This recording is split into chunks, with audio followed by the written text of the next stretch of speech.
Bonjour à tous. Alors, remercie Hachem que toutes ces halachot que l'on va dire maintenant ne vont pas être mises en... voilà, on ne va pas les dire, on va pas les accomplir ni rien. Parce que remercie Hachem, il y aura le Mashiach Tzidkenu avant Tisha B'Av cette année, et donc on n'aura pas à faire tout cela. Mais entre-temps, il faut bien préparer. On va dire maintenant, remercie Hachem, quelques halachot concernant le Tisha B'Av qui tombe le Motzei Shabbat. Que ça soit Motzei Shabbat, le Tisha B'Av, le 9 Av, donc pas un jeûne repoussé, ou bien que ça soit un jeûne repoussé, qui est en fait Shabbat, et donc on ne peut pas jeûner pendant Shabbat et on repousse à dimanche. Donc ces halachot concernent uniquement le Tisha B'Av qui tombe le dimanche, donc Motzei Shabbat. On dit que de manière générale, lorsqu'il y a un jeûne, alors on doit le publier à la synagogue le Shabbat qui précède. Le Tisha B'Av, on ne devra pas donc dire que dimanche, donc Motzei Shabbat, il y a le jeûne. Ça c'est écrit dans le Yaf et l'élève, écrit dans Kaf HaChaim, c'est rapporté dans Shulchan Aruch Siman 550 à la Chakat, qu'on ne doit pas être machiz, on ne doit pas publier un jeûne, donc le jeûne de Tisha B'Av. Lorsque Motzei Shabbat, donc c'est Tisha B'Av, il y a écrit comme ça dans le Rama que la veille de Tisha B'Av, on ne doit pas étudier la Torah à partir de Chatzot Hayom, à partir de la mi-journée. Alors, qu'en est-il de Tisha B'Av qui tombe Shabbat, ou bien lorsque Tisha B'Av tombe Motzei Shabbat, et donc automatiquement le Shabbat, est-ce qu'on a le droit d'étudier la Torah qui est la veille donc du jeûne? Est-ce qu'on a le droit d'étudier la Torah à partir de Chatzot Hayom ou pas? Alors là, on dit que, étant donné que En Avelut Afilu Betsin'a, selon les Sfaradim, on n'a pas de Avelut, on n'a pas de deuil durant le Shabbat, même des choses qui sont pas vues aux yeux du monde. Okay, c'est pour cela que la veille de Tisha B'Av, donc le Shabbat, on aura le droit d'étudier la Torah sans aucun problème, même après Chatzot, à plus forte raison lorsqu'il y a des shiur et Torah, etc. Donc là, pour ça, il n'y a aucun problème. Il faut savoir aussi que Tisha B'Av, même si c'est dimanche, donc on n'a pas de semaine de Tisha B'Av pour les Sfaradim, on n'a pas de semaine précédente, on a le droit de mettre des habits lavés, tout ça, il n'y a aucun problème, jusqu'à vendredi, même pendant Shabbat, on mettra des habits de Shabbat normal. Même si le Tisha B'Av tombe le Shabbat et qui est repoussé au dimanche, donc en fin de compte, Shabbat c'est Tisha B'Av, quand bien même on dit que le jour de Shabbat, on doit s'habiller comme il se doit, Mishum Gvod Shabbat, on mettra donc les habits de Shabbat. Il y a aussi une autre halakha que la veille de Tisha B'Av, on n'a pas le droit d'être métayel. On n'a pas le droit donc de sortir, d'aller se promener. Pourquoi? Pour quelle raison? Il y a écrit comme ça, pour ne pas rajouter donc du srog, de la rigolade, donc de la légèreté d'esprit en cette veille de jeûne qui est très, très important. Okay? Donc qu'en est-il de Shabbat? La veille donc de Tisha B'Av, la veille du jeûne et Shabbat. Est-ce que pendant Shabbat, on doit faire attention aussi à cela et ne pas se promener durant Shabbat? Alors, étant donné que c'est pas spécialement Midin Avelut, c'est pas par rapport à un deuil qu'on fait ça, mais c'est uniquement pour restreindre la légèreté d'esprit en cette veille de jeûne, alors même le Shabbat, on ne devra pas se promener durant toute la journée. Faire attention à cela, c'est très très très important. Une personne qui veut mettre des habits pendant le Shabbat. Il y a écrit comme ça que le Shabbat, donc on doit s'habiller comme on a dit, on doit s'habiller comme il se doit, convenablement, l'irvot Shabbat avec son costume comme il se doit.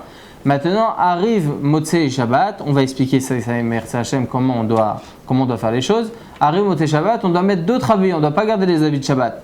Alors, si on les a pas préparés depuis la veille de Shabbat, on aura le droit de les préparer pendant Shabbat. Comment on fait? On devra mettre les habits de Chol, donc de Tisha B'Av, on devra les mettre sur soi pendant Shabbat, pendant par exemple vendredi soir.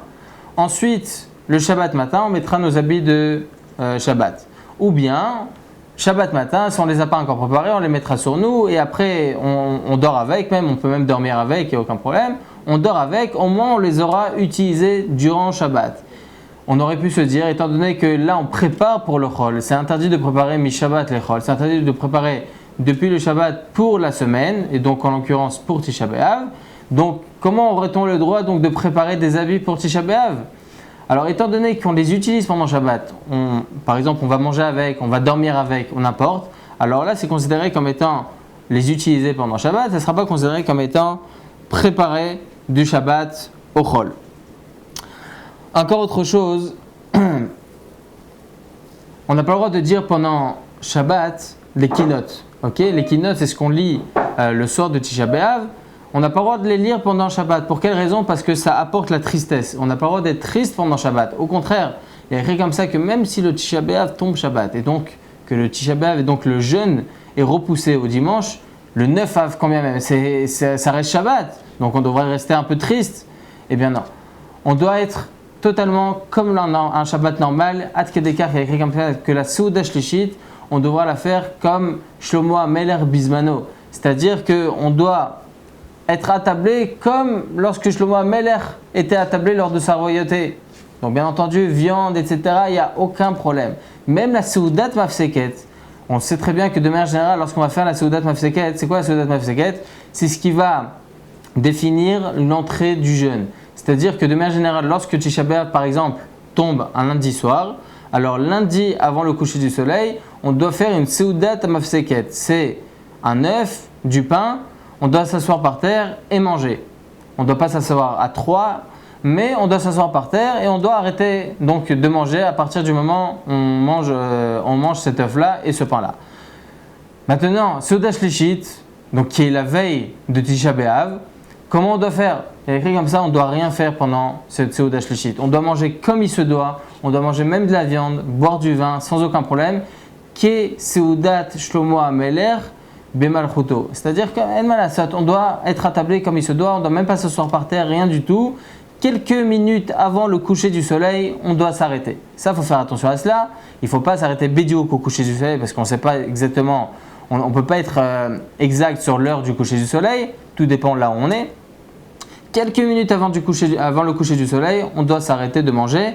Mais la Seudat Shlishit, on doit la faire comme il se doit. Viande, vin, salade, pain, ce qu'il faut manger, on a le droit de manger, il n'y a aucun problème. Et on ne doit pas faire montrer de deuil durant cette Seudat Shlishit, au point où on doit rester assis à table comme il se doit, comme notre coutume. On a le droit aussi pendant Seudat Shlishit de faire des chants de Shabbat, il n'y a aucun problème. Il ne faut pas se dire, étant donné que c'est Tisha B'Av ou bien c'est la veille de Tisha B'Av, on doit arrêter. Seudat Shlishit, on doit faire comme il se doit. Une personne qui a l'habitude d'être avec sa famille à table, il n'y a aucun problème. La même chose s'il a l'habitude d'avoir des invités à table pour cette Seudat Shlishit, il n'y a aussi aucun problème. Il doit faire, comme on a dit, Seudat Shlishit comme il se doit, l'Irvot Shabbat. On a le droit aussi donc de s'asseoir, comme on a dit, on a le droit donc de s'asseoir sur une chaise. On ne doit pas donc s'asseoir par terre, ça en aucun cas. On doit rester le Shabbat, on doit rester donc Mishum Kvod Shabbat, rester assis sur une chaise. Pour ce qui est des chaussures en cuir, alors Seudat Shlishit, donc on fait comme il faut. Ensuite, il faut changer nos chaussures. Il y a écrit comme ça. Donc, comme on a dit que quelques minutes avant la Shkia, on doit s'arrêter de manger. Mais quand est-ce qu'on doit changer nos chaussures? On a des chaussures en cuir Shabbat. On sait très bien qu'un des 5 interdits du jour de Tisha B'Av, c'est de ne pas mettre des chaussures en cuir. Donc quand est-ce qu'on doit changer ses chaussures? D'un côté, on ne doit pas être endeuillé pendant Shabbat. On ne doit pas montrer de deuil pendant Shabbat. D'un autre côté, on commence le jeûne au coucher du soleil, quelques minutes avant le coucher du soleil. Là, on ne peut mettre des chaussures en toile ou en plastique qu'à partir du moment où arrive la sortie du Shabbat. L'heure inscrite sur le calendrier, la sortie du Shabbat, à partir de ce moment-là, on changera les chaussures et non pas avant. On n'a même pas le droit d'enlever nos chaussures pour pouvoir se préparer et de mettre des chaussures en plastique ou en toile, c'est interdit. Donc on mettra les chaussures en toile ou en plastique uniquement à la sortie du Shabbat. Une personne qui rapporte à la synagogue pendant Shabbat, bien entendu on parle uniquement dans un endroit où il y a un hirouv, comme il se doit selon la halacha. Alors une personne qui ramène un livre de Kinot pendant Shabbat à la synagogue, il sait très bien qu'il ne pourra pas, ou bien Seudat Shlishit ils la font à la synagogue ou je ne sais quoi. En tout cas il est obligé de rapporter son livre de Kinot à la synagogue pendant Shabbat. Est-ce qu'on appellera ça donc Achana, préparation de Shabbat à Chol?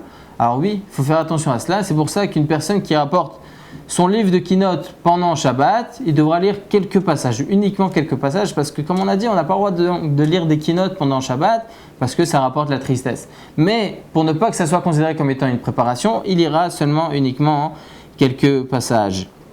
On n'a pas le droit non plus donc, de préparer les bancs à la synagogue. Les gabaïm de la synagogue ne devront pas préparer les bancs pour s'asseoir par terre, les tapis, etc. parce que c'est considéré comme étant achana. Dans le cas où vraiment il y a un tzorer, par exemple, on sait très bien, donc on retarde le harvit lorsque Tisha B'Av tombe Motzei Shabbat, et la Bnei Nara, la synagogue est très très très grande, il y a énormément de fidèles, donc comment faire? Alors il faut savoir qu'il y a une koula, il y a écrit comme ça que Ben Hashmashot, lorsque on a Safek Yom, Safek Layla, c'est ce qu'on appelle Ben Hashmashot, après le coucher du soleil, on a une période qui s'appelle donc Ben Hashmashot. Pendant cette période-là, Chachamim ils nous disent que Bimkom Tzorer Gadol, dans un cas de besoin, dans un cas de grand besoin, on a le droit donc de faire des sourim des Rabbanan, des sourim d'ordre rabbinique. Tout ce que je dis maintenant, c'est uniquement pour ce cas-là. Chaque cas doit être pris à part et jugé à part.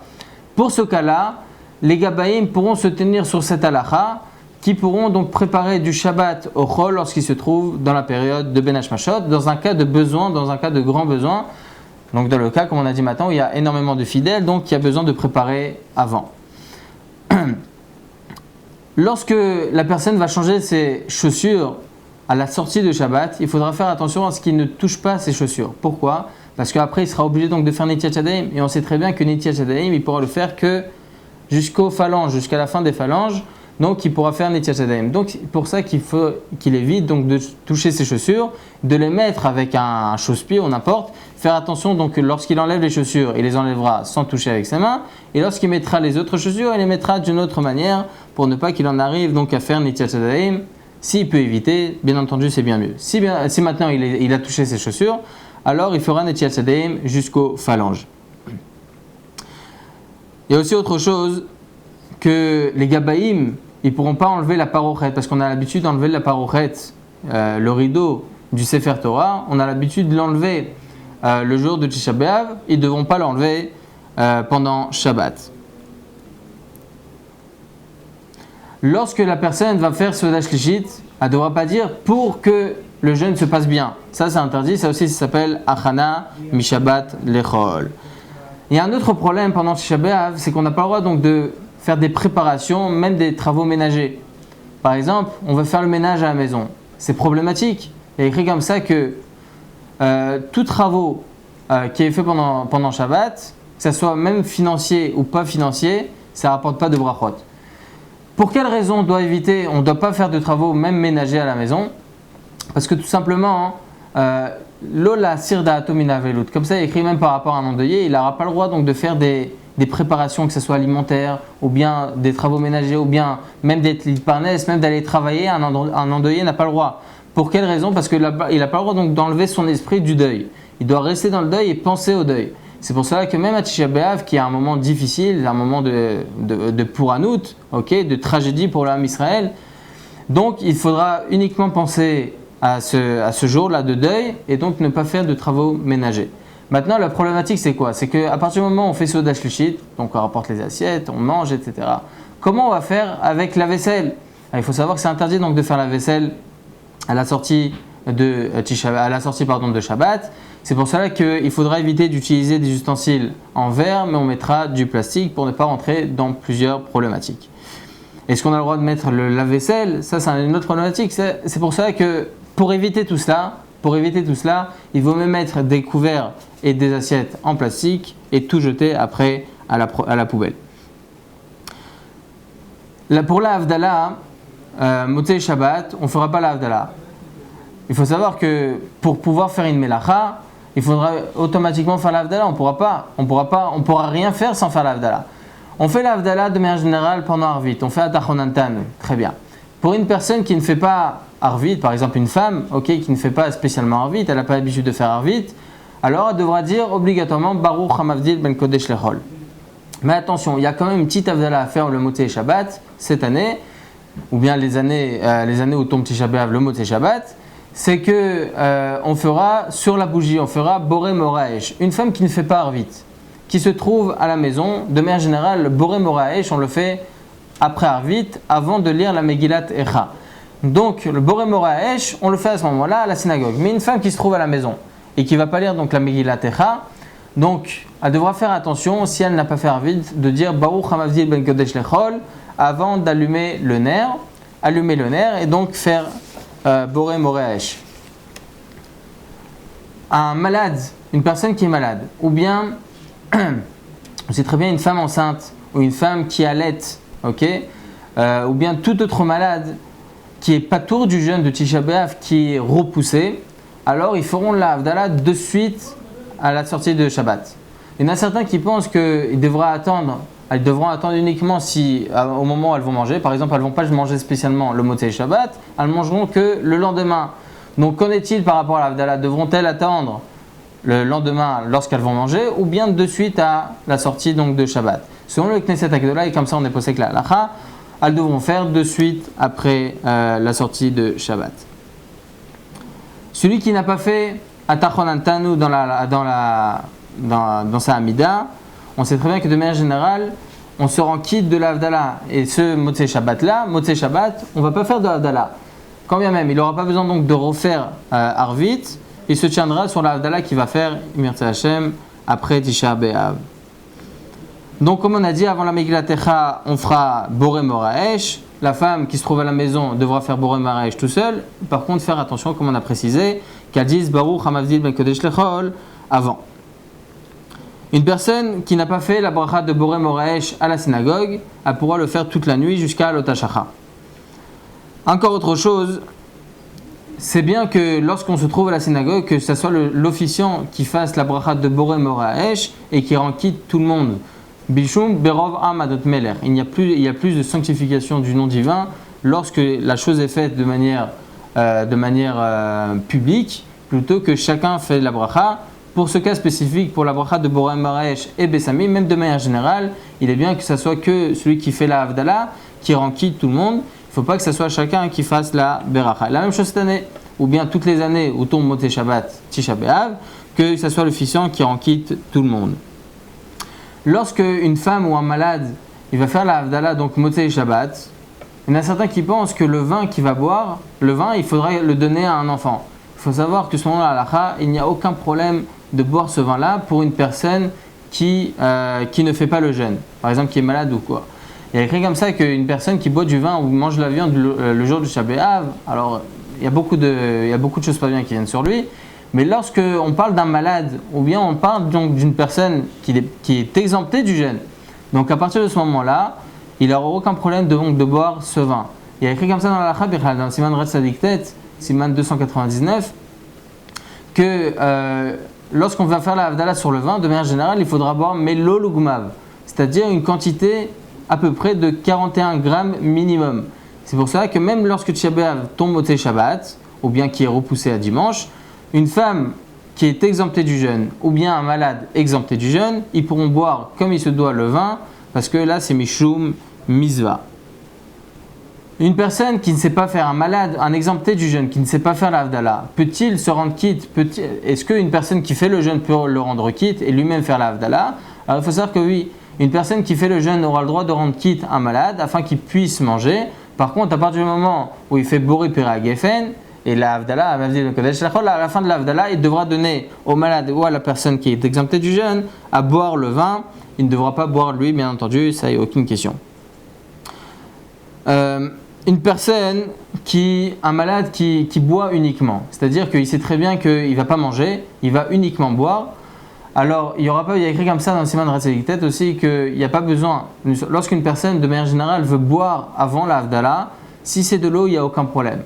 C'est pour cela qu'il n'y a pas besoin donc d'Havdalah pour une personne qui va boire. C'est pour cela donc une personne qui est malade, qui va uniquement boire, qui a besoin de beaucoup boire durant le jeûne, donc il est obligé de boire, le médecin lui demande tu dois boire pendant le jeûne, mais il n'aura pas besoin de manger. À ce moment-là, il n'aura pas besoin donc de faire la Havdalah et il pourra boire ce qu'il a besoin durant tout le jeûne. Un enfant qui est arrivé à l'âge de Chinour, on sait très bien un enfant jusqu'à l'âge de 12 ans, il n'a pas besoin de faire le jeûne, il n'aura même pas le droit d'être mahmir parce qu'il est khalash, il est faible. Donc à partir du moment où arrive l'âge de Chinour, à peu près 5-6 ans, il devra faire l'Havdalah tout seul. Ou bien s'il a sa maman qui ne fait pas le jeûne, qui est exemptée du jeûne, par exemple elle est enceinte ou bien qui allait, alors il se rendra quitte de l'Havdalah de sa mère. Lorsqu'un cholé ou bien une personne qui est exemptée du jeûne, il fait l'Havdalah, il pourra rendre même quitte une personne qui fait le jeûne. Et donc à ce moment-là, cette personne-là n'aura pas besoin donc de faire l'Havdalah Motse Ta'anit. On a dit maintenant que ce soit les femmes enceintes, que ce soit une femme qui allait ou bien un malade, ils sont exemptés du jeûne lorsque le Tisha B'Av il est repoussé. Qu'en est-il par rapport au Baal Brit? C'est qui Baal Brit? Ce sont le Moël, le Sandak et le père du bébé. Alors ces trois personnes-là, il faut savoir qu'à partir du moment où Tisha B'Av il est repoussé, elles sont p'turim, ces trois-là, elles sont p'turim du jeûne à partir de l'heure de Mincha. L'heure de Mincha arrive, ils pourront même aller se laver et manger, il n'y a aucun problème. Donc ça c'est aussi une halakha importante qu'il faut savoir. Et lorsque ils vont pouvoir manger, ils devront faire la Havdalah. Pas avant, il faut savoir, comme on a dit, c'est qu'à partir du moment où arrive l'heure donc, où ils vont manger, donc c'est à partir de l'heure de Mincha. À partir de l'heure de Mincha, ils feront la Havdalah, feront la Brit Mila, ils pourront manger sans aucun problème. Un de ces trois préposés à la circoncision, donc Moël, Sandak ou Avi Aben, pourront-ils se changer les vêtements ou pas? A écrit que même s'ils ont le droit de manger, ils ne pourront pas se changer les vêtements, ils pourront aller se laver sans aucun problème, mais ils ne pourront pas non plus se raser ni se couper les cheveux. Et ce, même si la Brit Mila, même si la circoncision est repoussée pour des raisons médicales, la circoncision donc tombe pendant Tisha B'Av, ils auront le droit de manger sans aucun problème. Par contre, ces préposés à la circoncision, ils ne pourront pas monter, même Shacharit, même s'ils font le jeûne jusqu'à Mincha, ils ne pourront pas manger, donc ils ne mangeront pas à ce moment-là, ils ne pourront pas monter à la Torah, à Shacharit, ils ne pourront pas non plus faire durant leur prière le Hanenu qui se trouve pendant la Tefila. Lorsque ils vont faire Birkat Hamazon, s'ils mangent du pain par exemple, ils vont faire Birkat Hamazon, ils ne devront pas dire le passage de Nachem dans le Birkat Hamazon, ils le diront uniquement pendant la Tefila. Un bar mitzvah qui tombe, donc sa bar mitzvah donc, tombe le 10 Av, et on va dire que le 9 Av tombe Shabbat, et donc est repoussé au dimanche, donc le jeûne c'est le 10 Av. Est-ce qu'un bar mitzvah sera obligé donc de faire ce jeûne ou pas? Alors on l'avait déjà dit dans les cours précédents, qu'un bar mitzvah, étant donné que c'est un ta'anit d'achouï, étant donné que c'est un jeûne repoussé, il ne sera pas tour du jeûne, il sera exempté du jeûne, surtout que dans le cas où il est un peu faible, donc dans ce cas-là, il sera complètement pas tour. À partir du moment où arrive Motzei Tisha B'Av, on devra tous faire, une personne donc, qui n'a pas fait la Havdalah, parce que tout simplement il était pendant le jeûne, on devra faire la Havdalah uniquement sur le vin. On ne devra pas faire ni sur le Bessamim, ni sur le Hesh. Ok? C'est pour ça qu'une personne qui s'est rendue quitte, alors il n'aura pas besoin donc de faire il n'aura plus besoin de faire la Havdalah. Une personne qui ne s'est pas rendue quitte par une personne qui est exemptée du jeûne, alors il devra faire la Havdalah uniquement sur le vin. Il y a une chose aussi importante qu'il faut préciser. Une personne qui fait la Havdalah Motzei Tisha B'Av ou bien Motzei Shabbat, parce qu'elle est exemptée du jeûne, il ne faudra pas qu'elle dise les passages, les psukim qu'on a l'habitude de dire, Kosishot et ça et tout ça. Pourquoi? Parce que ces passages-là sont Mishum Ribui Simra, rajoutent de la joie. Tisha B'Av, il faut éviter donc d'être joyeux. C'est pour cela que pendant ces deux Havdalot-là, que ce soit Motzei Shabbat pour une personne qui est exemptée, ou bien Motzei Tisha B'Av, on ne dira pas donc de ces psukim-là. À partir du moment où le jeûne est repoussé, on sait très bien, écrit comme ça dans la halakha, que le 10 Av, on ne doit pas manger donc même le Motzei Tisha B'Av de manière générale, on ne mange pas de viande. Pour quelle raison? Parce qu'il est écrit que Rov Asrefa Aya Be'asiri B'Av, c'est-à-dire que la majorité donc lorsque le Beth Amikdash a brûlé, la majorité du temps ça a été le 10 Av. Nous on fait le jeûne le 9 Av parce que c'est Trilat pour Anuta, c'est-à-dire que c'est le début de la tragédie, le début de cette destruction du Beth Amikdash, donc on fait le jeûne le 9 Av. Mais en fin de compte, il a brûlé le 9 Av, mais toute la journée du 10 Av jusqu'à la Shkia. Donc de manière générale, on doit éviter donc de manger la viande à partir de la sortie du jeûne jusqu'au lendemain à Chatzot, la mi-journée. Maintenant, l'année où le jeûne est repoussé, donc le 9 Av, c'est pendant Shabbat, et il est repoussé au dimanche. Donc en fin de compte, le 10 Av, c'est pendant le jeûne. Donc arrive la fin du jeûne, Motzei Tisha B'Av, les Chorans, on aura le droit de manger de la viande, il n'y a aucun problème. la halakha est tranchée de cette manière-là. C'est pour ça qu'à partir du moment où Motzei Ta'anit, c'est déjà le 11 Av, donc c'est un Tisha B'Av qui a été repoussé au dimanche, on aura le droit donc de manger de la viande, même à la sortie du jeûne, on aura le droit de se laver comme il se doit, on aura le droit de se couper les cheveux, on aura le droit de faire la lessive, il n'y a aucun problème. C'est bien donc de faire Birkat Alevana Motzei Tisha B'Av. Il y en a certains qui pensent que Motzei Shabbat c'est mieux.